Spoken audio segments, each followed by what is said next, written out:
Hello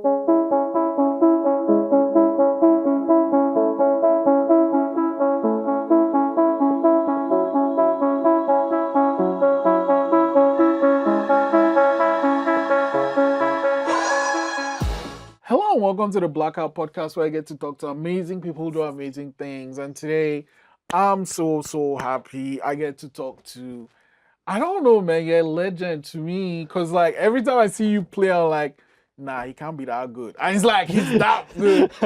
Jeremie Boudreau, thanks for coming to the podcast today. Thank you so much. That's very I kind saw of your you. roots and like, okay, fine. Aranya can sing, but like he usually has beats, right? And then I'm like, okay, what I was like, what is this person doing? And then you were setting up, I was like, okay. But you're accompanying with like 5 songs with just the guitar and your foot pressing thing. What is that thing called? We call them pedals actually. Pedal. Yeah. I'm like, and you like accompany this guy. So like, let's talk about that show first though, because that's kind of where I saw you from first. Yeah. How did that come about? That, let's see, Arenya, I actually attend the same church as Arenya, actually. We attend the same, it's the Faith Restoration Church. It takes place at Dalhousie in the business building. And him, like I've kind of been able to kind of insert myself in the Afrobeat scene. Do you know like Presh, the piano player, like in the community? Presh, Arenya, I've kind of been around that circle for a while now. And then all of a sudden, one day he approached me after service and he said, hey, Jeremy, I got a gig on Friday. Can you play guitar for me? No. And I'm like, yeah, dog, sure. So it's like, yes, I did. And I kind of had an idea. I listened to a little bit of his music. So I'm like, okay, it's going to be like an Afrobeat gig. It's going to be solo guitar. That's going to be interesting to kind of try and find a way to fill in the space and make the vibe, there with just a single guitar, no beats, no nothing, Yeah. How many, from when he told you to the Friday, how many days between like? Oh, that was like maybe like a week and a half, I think. Yeah. So do you like, how many times did you guys meet to practice? We rehearsed once, like 3 hours before the gig. That was it. Okay, so he just kind of sent you the songs? The way it works is like, I got this song, learned them, and so like I just looked at the songs, heard the beats, I'm like, okay, how can I arrange this? How can I translate that to a guitar? I just sat down and studied with it, and then the one rehearsal we had 3 hours before the gig, he knows the songs. He'll just sing it top to bottom. My job was to just follow him and play under him. So it was like him, he had no work to do. I just had to like play the role of a track in that situation. Yeah.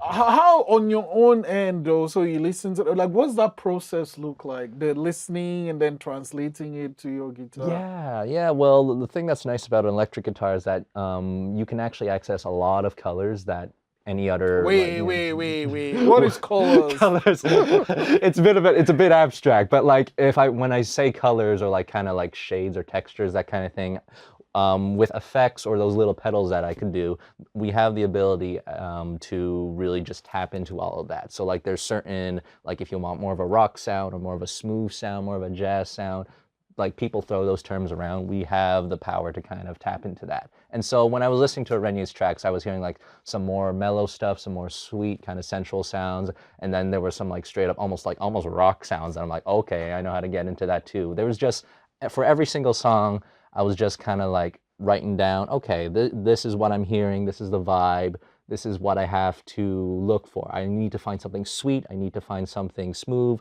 Let me try and work with some smooth sounds for a while. I work with like 3 or 4 smooth sounds before I'm like, okay, this is the sound I want to go for that song. And then I just go through the whole set list and I'm like, okay, then I know exactly what I need to use for each particular song.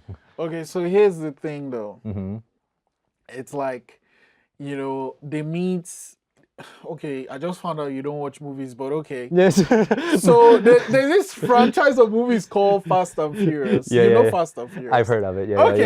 Cool. So the whole point is they drive cars, right? Right. Yeah. You have to be really good at something to, because like what happens is the director or whoever will be like, this is kind of what we want to do, and then the stunt people will kind of translate what they want into. Right. That's what you are doing. So you have to be like really, really good at your instrument, is what I'm trying to say. Yeah. How long have you been playing the guitar? The guitar I played Like probably like last January would mark 7 years since I picked up the guitar. Actually, Were you playing something else before that? I would before I picked up a guitar, I was a violinist actually. Oh, Yeah, wow! yeah. How many years were you playing that?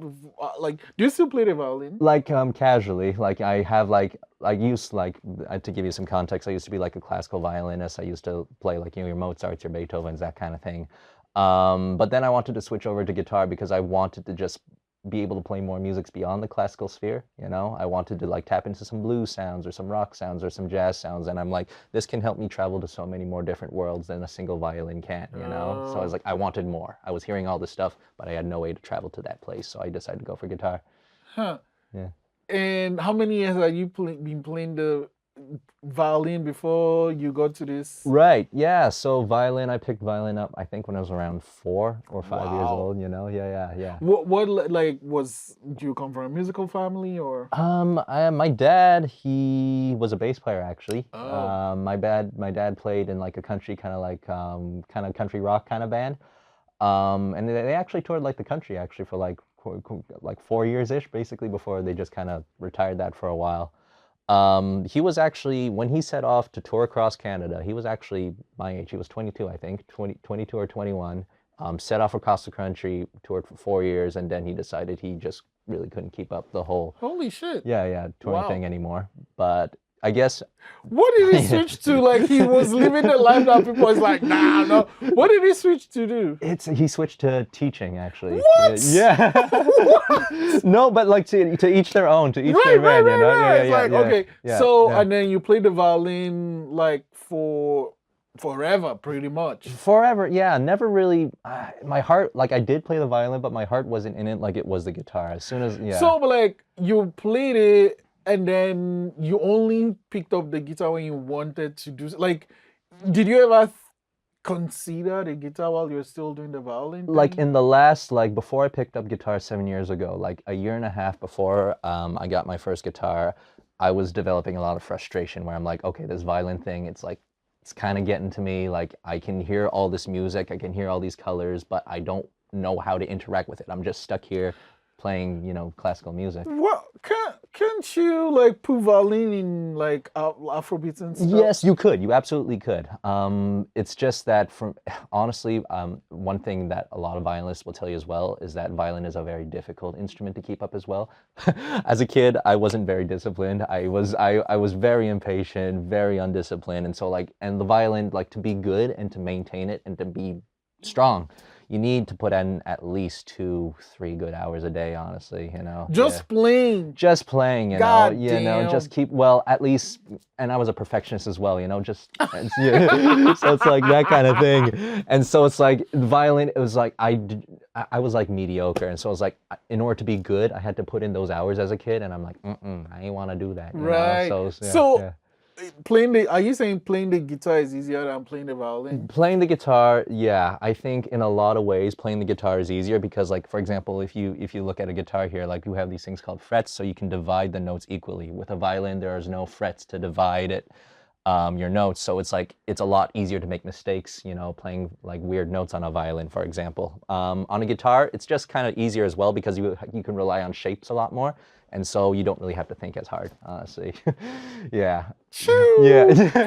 It might be a little abstract for you, but no, yeah, but yeah, like yeah. so okay, so you picked up the guitar and like with any transferable skills from playing the violin? Oh yeah, 100%, because like again, the violin is super, you need a lot of technique and a lot of training to do that. So I'm thankful that moving from the violin at least to a guitar, like I can try and demonstrate it here for you for a second. But when you're playing violin, you're learning how to like do all this technique and everything. So it's like putting your fingers down on a fretboard, it's not so different because with a violin, you've learned how to put your fingers down, develop proper strength, keeping your fingers up, proper intonation, that kind of thing. So it's not that bad. Your right hand, you have to work a little more, just being able to pluck all those strings and everything, but it's not that bad, honestly. You're doing it with your finger. Don't you need that thing, the thing? The pick? Yeah, a pick, yeah. Yeah. Sometimes you can. Like, actually, I'll tell you, when I started off on guitar, I started off as a classical guitarist, actually. What is this? The classical guitars, if like in broad terms, it's like guitar that kind of, most people think of it as like Spanish guitar, which is kind of like, you know, you think of like Oh. those, that kind of thing, you know, that's included in classical guitar, but you'll basically, it's also like Mozart or Beethoven put on a guitar, basically. So I learned all those pieces on. That's Yeah, yeah. insane, actually. Holy Yeah. shit. Or Bach mostly, mostly Bach. Actually, you'll hear on the guitar. Yeah. But that must have been like fun for you coming from like violin It to was doing that. it was a it was a it was probably the best way for me to translate from violin onto guitar, honestly, because like going from a classical setting and then translating into classical guitar, it was just kind of like bridging both of the worlds. And then after I did my classical guitar for a while, then I got into like jazz, and then I could like launch into blues and then rock and some more weird stuff, you know? So, Yeah. do you have a, I mean, obviously, since you love music so much, it'd be difficult to pick a genre, but Right. like top 3 genre you like? Top 3 genres. I think probably something that has to do with an intersection between like jazz and hip hop is probably my favorite. Either like it's jazz or hip hop on any given day. And like in third, I don't know, probably something to do with like rock or something like that, maybe. Yeah, like a rock or like sound, something like that. And when you were doing the violin thing, did you write your own music? No, I didn't write any music at all as a violinist. No, I probably had like some sounds in my head, or just kind of like some colors, you know. Yeah. So, was Yeah. that because you were just training to play all those classical like music and that's all you were focused on, or? That's what I was focusing on being a performer as a violinist. My training, my goal, or what I was being trained to do, was being able to read a piece of music on the page and then play it back. Read music, play it back. That's all I was being trained. But I was kind of frustrated with that for a while, because I'm like, I want to speak that language. I want to be able to speak music, because it's like sometimes I hear some things in music and I'm like, I've heard this before, but I don't know what it means, you know, or I hear this kind of melody doing this thing and I can hear that color. I've heard it before, but I'm like, I don't know how to speak this language. And so it's like, I don't want to be stuck being a musical typewriter where you feed me something, I spit it back, you know, you feed me something and I spit it back. And so like with guitar, what I was hoping to do is that I wanted to be able to make this help me understand that language and speak it a little more. Has it done that? Yes, 100%. Because one thing with guitar that is way easier to do than violin is that you can play a lot more chords, you know? Yeah. You can't, chords are a little harder to kind of negotiate on a violin, but on a guitar, it's just the natural thing to do. So like that has helped me quite a bit, I find. And then, did you start writing music right away, or? I started writing a lot more music on a guitar, because with the guitar, you can just pick this up, and then all of a sudden you're like, okay, maybe I have this idea. And then you just run through something. And then you just like get a couple chords, try to get a melody going. It's a lot easier to compose on a guitar than say a violin, for example, you know, because a violin is much more of a melodic instrument. Whereas for this, you can really think a lot more orchestrally, you know, with this kind of thing, you know, it's fun. You're having a time of your life, I can see. So, one thing, yeah, I also learned that you actually wrote an orchestra that I wrote sorry, yeah. Symphony Nova Scotia played. Symphony Nova Scotia played my orchestral piece back in January. Yeah, that is wild. So you have to write every instrument. You have to write every That instrument. is insane to me. Like it's pretty intense, man. That is crazy. Yeah. So what is the process of doing that? The process of doing that, I think, well, first you have to have an idea. Like you think of like, okay, what's this thing I want to do for this orchestral piece, you know? But how the fuck do you like, okay, how many instruments? Oh, honestly, I can't tell you the exact number. Probably in the ballpark of like 20, so. Yeah, right? Yeah, so I'm hearing this music and this is what? What? Yeah. That's wild to me. Yeah. So, I have this, friend that listens to all this, and then the Mozart thing, and this guy's write hundreds of this shit. I'm like, that's wild to me. That's crazy to me that you can Do you and one of them wrote stuff while he was blind. I can't remember which one. Like Oh yeah, no, Beethoven was going deaf when he yeah, wrote. deaf. I Yeah, mean, yeah, like yeah, how do so like sorry, no blind, deaf. yeah, Yeah, yeah, yeah, like yeah, that's yeah. wild. Yeah, That is anyway. So yeah. what's the process? The process of writing an orchestral piece, it's like a lot of pain, honestly, because it's a lot of work, my friend. It's a lot of work. It was my first time I wrote an orchestral piece ever, actually. God damn. Yeah, and it's like you don't have the final product at first, right? At least for me, I'm not like a genius where I can hear every single instrument in my head like that. And so I come up with an idea. I'm like, okay, this orchestral piece, what I wanted to do with it, I wanted something hazy, spacious, kind of like almost like swirly and mystical, basically. That was kind of the thing I wanted for that orchestral piece. And I'm like, okay, how can I do that? How can I make a violin help? How can I make every instrument contribute to that idea that I wanted to do, you know? And so like I thought about it for a while. You do a lot of listening. You like, for example, you listen to like some of the masters, their works, you sit down, study their scores, what did they do right? Maybe pull, you know, take some, copy what they did basically with those things, try to give it to your own score. You just sit down and do a lot of studying, honestly. Wait, what is Yeah. the score? A score, so like you would look down at the notes. Like for example, if you hear like, you know, a Mozart piece or whatever, you would just sit down, put on some headphones, and then just follow along reading the notes. Oh, Yeah, yeah. those funny shaped things on the lines. Okay, right. Exactly. Yeah. You just, I find I didn't do a lot of it when I wrote that orchestral piece, but I find that sitting down and just really just looking at really how it's properly done with some great masters, it really helps give you some ideas of how to do it with your own pieces, I find. Okay, so Yeah. you're like, I want to make this mystical thing. Hmm.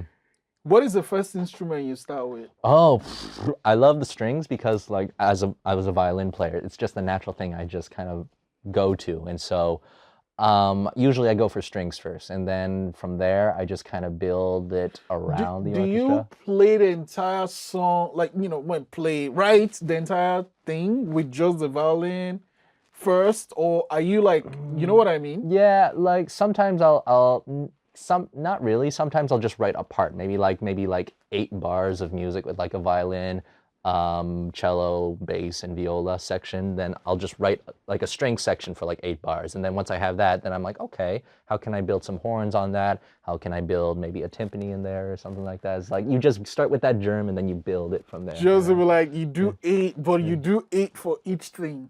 Yeah. I guess eight for like I do 8 for like the small section with the strings, and then I build on top of that. And then once I have 8 bars of everybody, then I'm like, okay, this is what I got. Maybe I can build it from there. Yeah. That's wild to me, man. It just giving me a headache just thinking about it. Right? So like, I did like rules. You know what I mean? Like, this sound can't like, or you just do whatever the fuck you want. Well, Well, back in the day, there were like certain things you couldn't do. You couldn't write a melody certain way, or you couldn't make, you know, certain instruments do certain things. Oh, okay. Back in the day. Now it's like, it's the new world. You can do whatever you want with an orchestra. But there are certain things that you got to watch out for. Some instruments are louder than others, so make sure you don't write an instrument louder than those other instruments. Some instruments can't go to a certain, you know, level of, you know, high notes or whatever. You got to watch for range, that kind of thing. But in terms of like a good sound or a bad sound, people shouldn't be afraid of that, I find, as composers. So, okay, fine, you kind of build this 8 bar. How do you decide what the length of the thing is? Because those things are long. I was limited to 5 minutes. Oh, yeah. okay. I had a limit. My piece ended up being like 3.5 minutes or something like that. Okay. Yeah, but you can write like entire symphonies that span like 40 minutes, you know? Yeah. Yeah. You listen. They're beautiful though, I gotta say that. Yeah. But like, it's wild to me. So, did you? Okay. So for that thing, you had to conduct the thing, right? No, I didn't have to conduct, thankfully. No, we had this. So talk to me. What does that conductor do? Because like to a lay person looking at that person, the person is just moving their hand and opening pages. Right. Yeah. But what are they really doing? A conductor, people will think that a conductor is, you know, in charge of keeping time for the orchestra, which they kind of do. But the most important job of a conductor is to bring out, again, it's the colors, bringing out the colors and the expression in an orchestra. You'll see sometimes conductors like give gesture, like I've done some conducting, so I'll try and, you know, give you an example. Like sometimes you'll see conductors like lift up their hands or whatever, you know, and then like to bring up some volume, or sometimes you'll see an a conductor gesture to someone, give me more, or see a conductor just kind of like give me small gestures, like bring down the volume. They'll just do all sorts of like very theatrical kind of like, cartoonish things. What on their own paper, like, so you have like, the violin section, their own paper is just showing what the violin is playing, right? Or is it showing everything? It'll be a score with all the instruments of the orchestra on. How the fuck do I know what part? It's yeah. How do I know what part I'm looking at, right? Like I mean, I guess that's my training, right? You like when you're conducting, you are not supposed to look at everybody at once. Like for all the like sometimes you only focus on. No. Oh, wait. Yeah. So the conductor gets everybody's thing. Yeah, all the instruments. But like the orchestra. They just have their own section. Their own part. Yeah. God, okay, cool. No, yeah, as a player, Right. you wouldn't be reading off the score. Right, No, I'm like, what the fuck? Yeah. Okay, but they get everything, so That's they kind of know. They take it so they know That's exactly. wild. Yeah. That is wild. It's like looking at the roadmap here. basically. Yeah. Yeah. Holy shit. Okay. Yeah. So how did it feel? Like at what points when you're putting all this music together, like, oh, okay, I'm done now? Honestly, whenever you make music, whether it's a pop tune, an orchestral piece, or even a jazz tune, it's like you never really feel like, personally, I guess, as a creator, that it's quite done, but there's deadlines, and you have to. There's a thing called deadlines in this world, Right. And so like it had to be submitted, And then how do you name your piece? How do I name my piece? I named my piece. Well, for people, it comes from different things. For me, it's like sometimes you hear the colors of the piece. Sometimes you write a piece because you hear of a story, so you name it after that story. Titles come to you in different ways for your pieces and everything. Really. What was your orchestral piece called? It was called Malhastrophe. What is that? Malhastrophe. It's a mix between mal. It comes from the word French mal, as in like bad, or like catastrophe, or like disaster. Malhastrophe, and the word catastrophe, basically. Gotcha. Yeah. How did it feel though? How did it feel to have the Symphony Nova Scotia play your piece? Oh, it's really unreal. Yeah. Really, it's just because to hear something, because every time you hear you're writing that piece, you just hear it on like this really crappy digital instruments on a computer. Yeah, you hear those digital violins. We didn't talk about the process. We didn't even finish because so you write it first, and then you actually have to kind of play it to like hear? when you write down notes on a computer, on a score on the computer, you can hear like digital violins or digital like. What is the app called? Because now I use a software called Sibelius. Oh. Yeah. So when you write the thing, it kind of plays. Oh, so Yeah. it's like, are you listening to your headphones or Yeah, speakers? I'm listening it through headphones, just writing down all these notes and composing it. But it doesn't sound as good as a real thing because it's like these and like there's So okay, so you listen to oh my God, this is so cool. This is so cool to me. So you write the thing and then you put it in and it's done because of the deadline. Yeah. You send it to them, do they rehearse? How does that work? This piece, well, they actually had to they had the chance to workshop this actually a year prior in private for my school actually. So when it came to performing it publicly, they already had some experience with the piece. We sent off this piece to them for that public performance probably like a month in advance or something like that. They had like 5 or 6 other pieces to learn as well for that performance. So they have a month to learn 6 songs. 6 orchestral pieces. That's wild to me, man. Yeah. And then if you were like one of the violinists that was sitting there, how long would they be rehearsing for? And would it be as a orchestra or individually or both? Like when they are preparing. When they're preparing, like I get to like attend when they do the rehearsals and stuff. It's very short. You probably don't get much more than like 10 or 15 minutes. What the? Yeah. Because they're just playing the notes, right? They're just running through the piece and everything. But they're professional enough where they usually get it right the first time. Honestly. God damn it, Yeah. man! That's Yeah. I don't think there's Like, man. That's so cool. It is really cool. They're very professional. And then, because the thing also kind of tells them what the tempo is. Yes, and yes. You give them all the information, to just do well on the piece, basically. Anyway, so you did that. I saw the video. It was pretty dope. I was like, Thank you, my do you man. have to wear a suit though? You don't have to. You don't have to. I love dressing up, honestly. Yeah, like yeah. I even just got a coat on right now, honestly. So it's, I love dressing up. Yeah. Okay, so what's the plan for you? Like you're pretty good at what you do. You're pretty good at what you do. So what's the plan? The plan, as in like career-wise Yeah. in the future, it's I'll tell you what, Israel is like. My entire life, I've kind of been blessed to have training and education in like what people would call like complicated musics. Like I've been raised as a classical musician. I played classical guitar, classical violin, and I've written for orchestral settings. Nowadays people will kind of know me as like a jazz head too. Like I've played in like big bands for jazz. I've played in like cafes, jazz kind of things. And people will say, yeah, jazz is kind of a hard music too. Jeremie's got that hard thing under his belt too. And so I've kind of developed a reputation for like, wow, Jeremie is really versatile and capable of just really plugging himself into anything. He can play Afrobeat music, he can play jazz, he can do classical, he can play rock shows. It's like, wow, Jeremie can kind of plug himself very as a versatile kind of guy. And I take pride in that.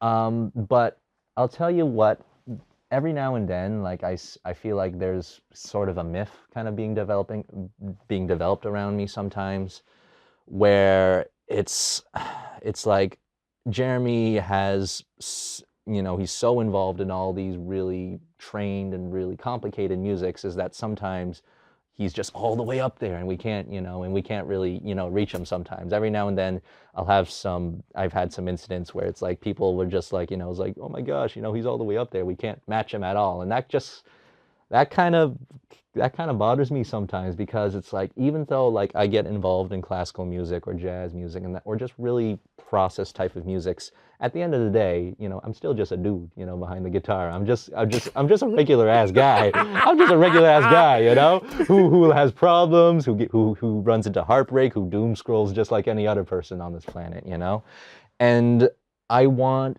the next stage of my career is that I want to be able, I've made a really good career out of helping people make their things happen. Creative collaboration, and just playing with other people around. But I think in this next chapter of my music that I'm going to do as soon as I graduate from Dell here is that I want to be able to start making my own stuff just as myself, really, where people will be able to see that, okay, beyond, all this crazy stuff he's got going on, at the end of the day, there's just still a regular ass guy underneath, all this. And that I want this music to be able to break down the myth of Jeremie Boudreau, basically. Wow. Yeah.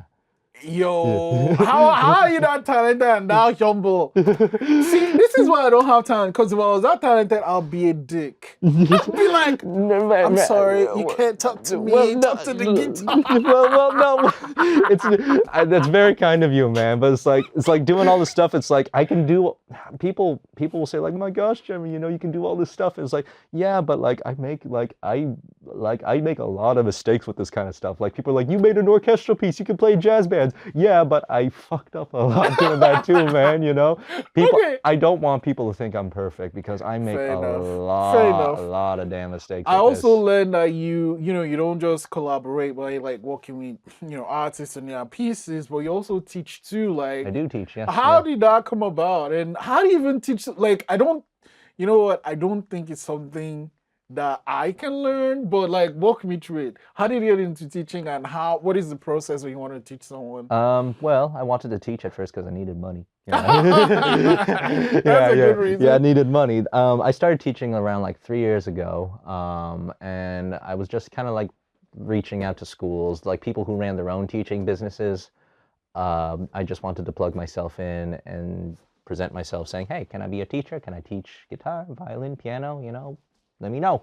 And wait, that's how you play piano too? I can play piano too.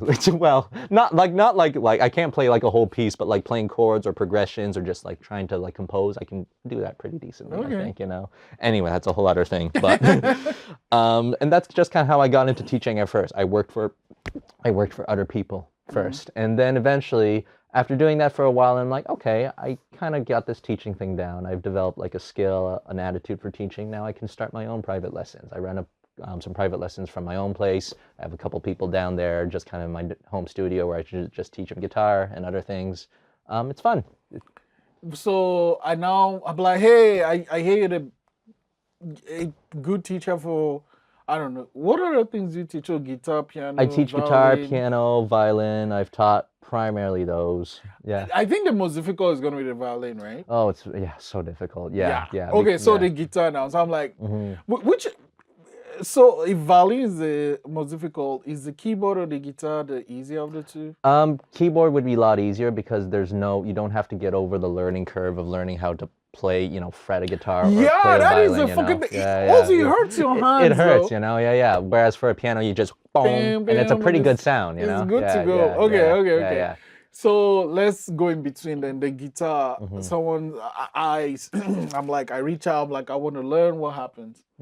Like how? Sorry. I'm What? like, I reach out to you and I say, I want to learn to play the guitar. Right. What happens? How would you go about? How would we go about learning Hmm. guitar? Well, first I would teach you like how to like. I think first off, I guess if I were to if you were a complete beginner learning how to play guitar, Yeah, I yeah, don't even freaking know. yeah, Yeah. yeah. First you'll have your lesson right here. Actually, this is our first lesson, you and I. I think the first thing that I would teach you is like first off, I think posture. A lot of people tend to play guitar kind of like in weird ways where their back is kind of hunched, like shrimp poses is what I like to Right. call it, where people are playing guitar like a shrimp, and you kind of want to avoid that because I think posture is super important when it comes to guitar because otherwise you're just going to develop a lot of problems globally with your body, and if you develop problems like that, you just won't be able to play guitar anymore. Second thing I teach you how to do is that generally I teach you how to like just press a single note. Just fretting is just being able to deal with the pain and building up strength, that kind of thing.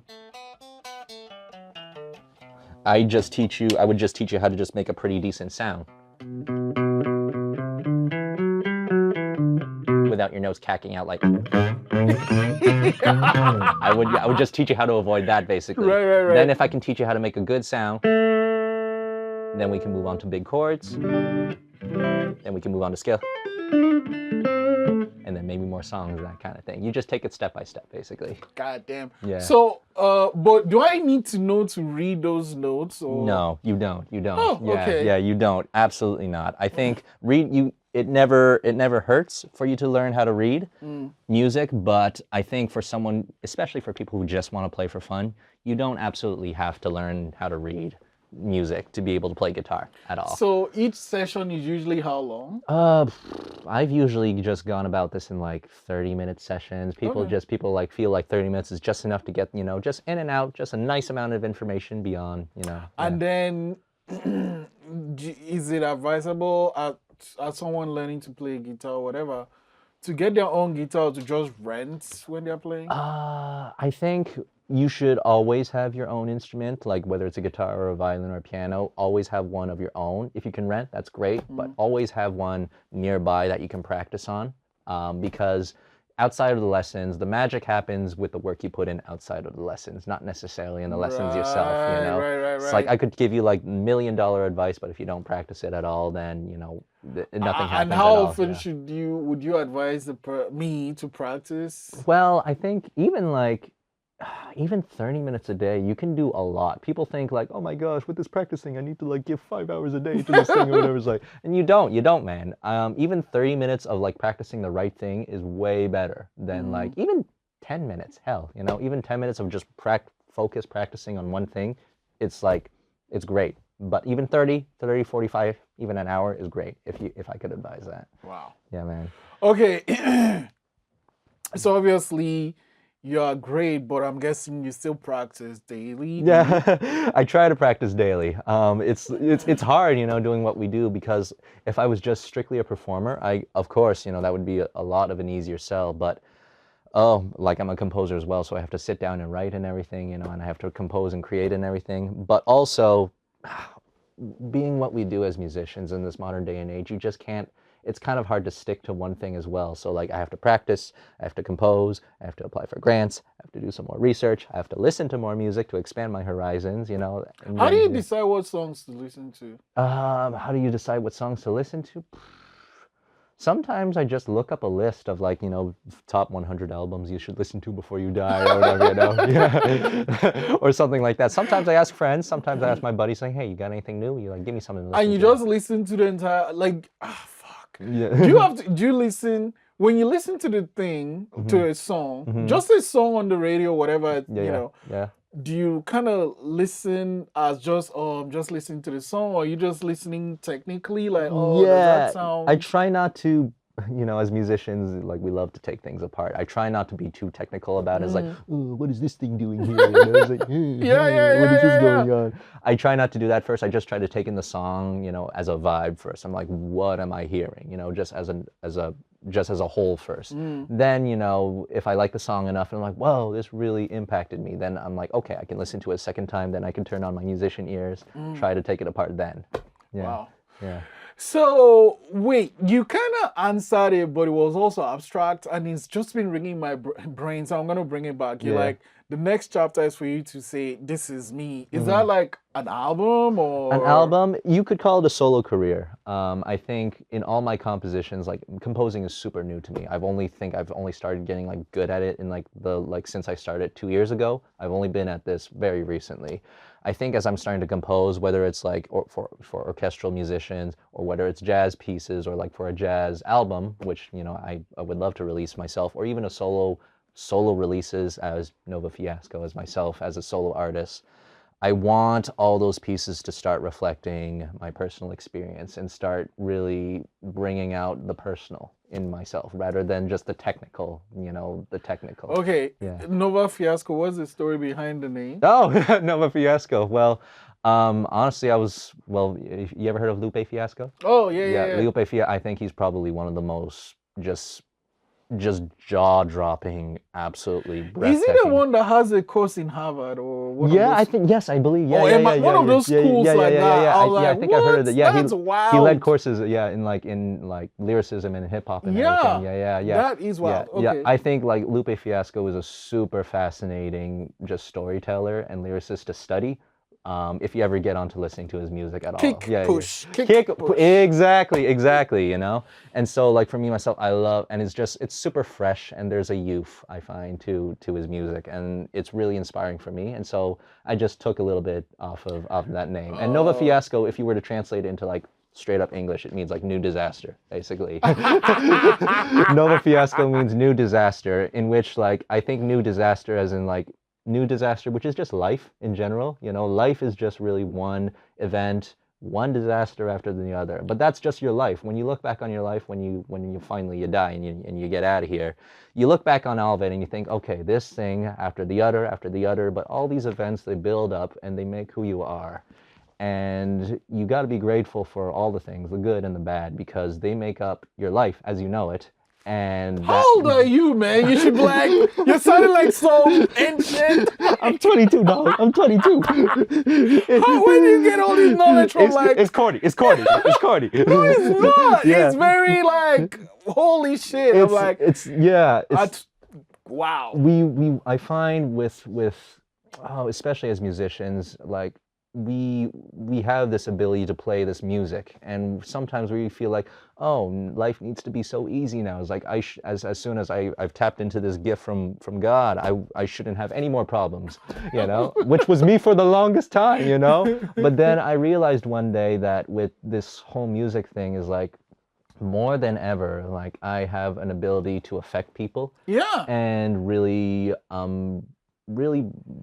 tie some narratives and some stories together. And I realized I didn't have, for the longest time, I wasn't bringing my personal experience at all into my own playing. I was just playing for other people, just developing technique. And I'm like, I'm at the point now where I want to explore that a little more, I think. Okay, let's just go into it then. So I usually saying guest out with this question. What's something that happened to you before 17 that plays a huge role in who you are today? Sure. Well, when I was 17. Before. Yeah, before 17. I'll tell you what, actually, I know exactly what happened to me. There's this one video game. You ever heard of Persona 3? No, I don't really play games No, much, that's but all okay. good. That's all good. Persona 3, there's this one video game I played, and it taught me a really beautiful message. Whereas, like, we don't live in this life forever. We only have so much time on this earth before, then you're out and gone. And well, I was probably like roughly around 16, going on 17 or something like that, where I realized, oh my gosh, I am not going to live forever, and that got me very depressed. Actually, Oh wow. I got really, really nihilistic and very depressed about everything because I'm like, why do I wake up in the morning? Why do I go hang out with my friends? Why do I go to school? Why do I do homework? Why do I do any of this stuff? Because it's like in the end, you're all gonna die. So what's the point of doing any of that? Why do I chase my dreams? Why do I suffer? Why do I do any of this at all? Because in the end, it's all just gonna go away. So I'm like, whoa, that terrified me. And so for like 16 going on 17, I probably went through a period of like 2 or so years where just like complete like just misery, just depression. I'm like, oh my gosh, it's like, what is this life all about? I was going through a midlife crisis at like 17 or something like that. And but then at a certain point, I can't exactly remember what it is, but I think I had a turnaround where I realized that the fact that none of this is going to last forever, the fact that yeah, we're not going to live forever at all. That's what gives everything we do meaning and preciousness. If the fact that I was going to be able to live the rest of my days till infinity, that wouldn't make the fact that that I visit, traveling wouldn't be that precious anymore. For example, traveling the world wouldn't be precious because you could go to, China or Japan or like France anytime you wanted to because you could have all your days to live that. Or spending time with your mother before she gets old wouldn't be precious anymore because you have all your days to live that. The fact that we are living on a timer is what gives the preciousness and really the value to everything we do. And instead of running away from death and seeing it as an enemy, I started to realize this is really something very precious and that it's a gift, the fact that I get to live this life at all, really. And Yo, we need to hang out more, man. You're not dropping bombs and gems, yeah, yeah, yeah, dude. yeah. And Okay, okay. so I went through that epiphany, and ever since then, really, it's just really just been, and like I still waste time, I still procrastinate, and I still, fall into like bouts of like weird funks every once in a while. But ever since really I went through that epiphany as a kid, it's been a defining factor into really just helping me just kind of get through a lot of weird episodes in my life, I find. Yeah, Wow. yeah. Okay. Yeah. Okay, okay, Yeah. okay. Yeah, man. So I Yeah. want to let Yeah. you go. Oh my God. We're Yeah. okay, Yeah. cool. I Yeah. want to let you go with a Yeah. little piece of magic, right? Yeah. Yeah. Yeah. So write a number between 1 and 60. 1 in Do 60. not show me. Okay.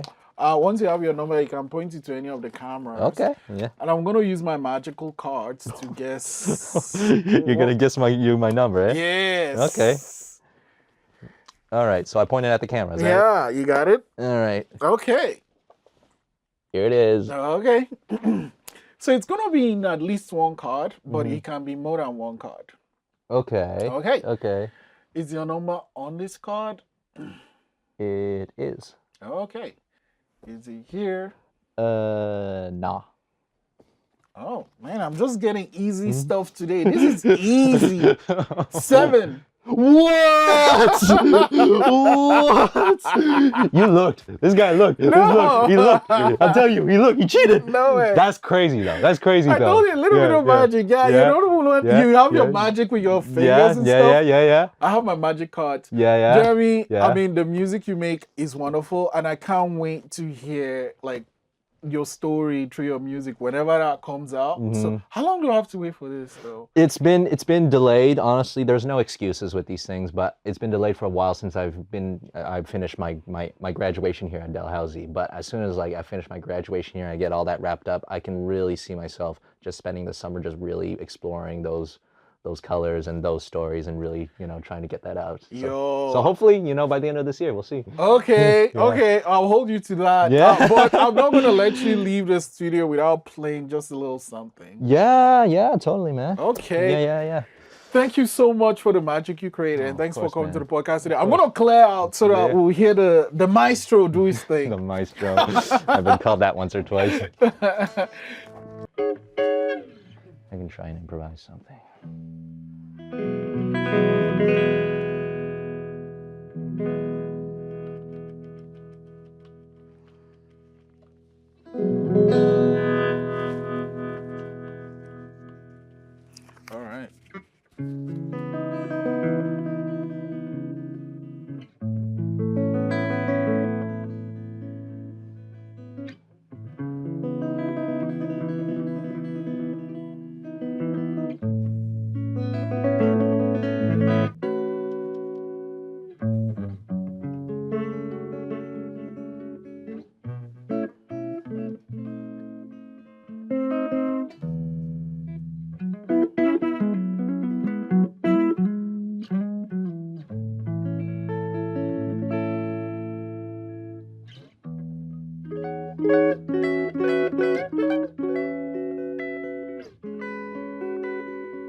Straight out of thin air, something like that.